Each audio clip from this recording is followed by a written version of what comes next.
Yeah, well, I think we actually disagree on this. And again, this is one of those topics, like you said, that gets, fitness professionals will argue about this and cite all kinds of different, scientific reasons why. Well, cardio on an empty stomach, you're going to burn a higher percentage of fat. And then, the opponents to that will say, well, what really matters is your overall daily caloric balance anyway, so it doesn't matter that you burned a higher percentage of fat. So my point on this is that everyone's an individual, and everyone needs to test, if they want to know what the answer to this is.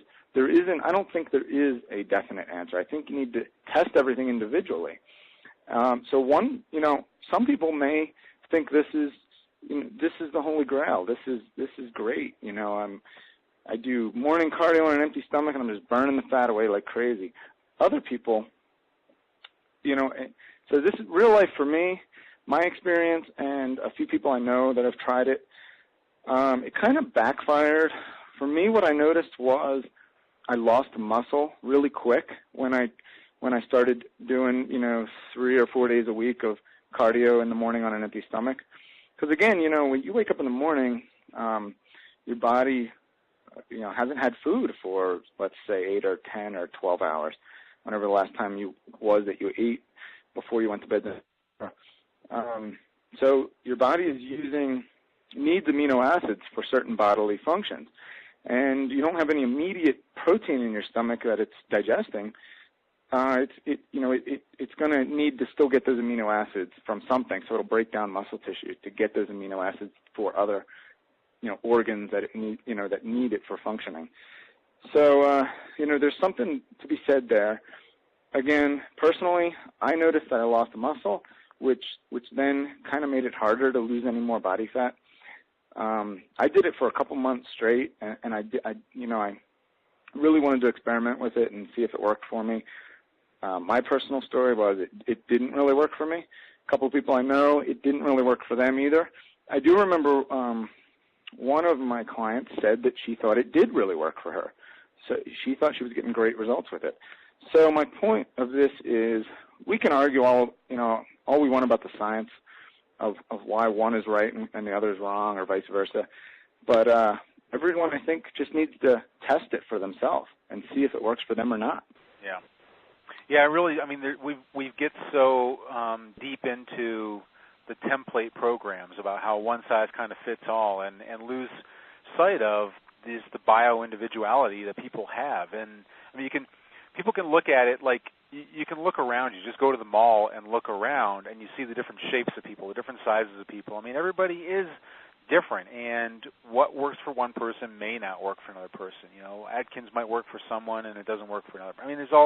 So you've got to really take everything and experiment with it, and whether it's diet or whether it's training, because it's not just about what's going to work specifically on the metabolic process in your body, but also what works with your time constraints, your lifestyle, your challenges, the support system that you have. All these different things that really are factors in your everyday life.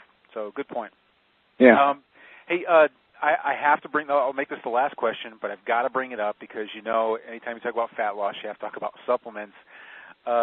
Shane from the Gold Coast, Australia, I'm taking several types of supplements starting from whey protein, branched-chain amino acids, glutamine, pre-workout amplifier, carbohydrates, post-workout, multivitamins, and fish oil tablets. I want to gain lean muscle mass. I'm currently 18. I have an athletic build and work out 5 times a week.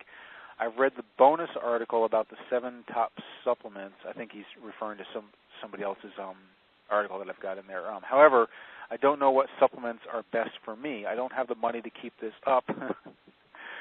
Please help. What are the best ones for me? Let's kind of put this into more of the fat loss realm, because when people are they're just blasted with ad after ad of liposuck, viral mechanics X pill, pop this thing and burn the body fat. What do you recommend to people if any, when it comes to supplementing for? I mean, I'd like to. He put it in the form of building muscle, but I mean, you can take it anywhere you want to when it comes to supplementation. But we're talking about burning body fat. So, when it comes to your advice for your clients about supplementing, I mean, what's your bottom line advice?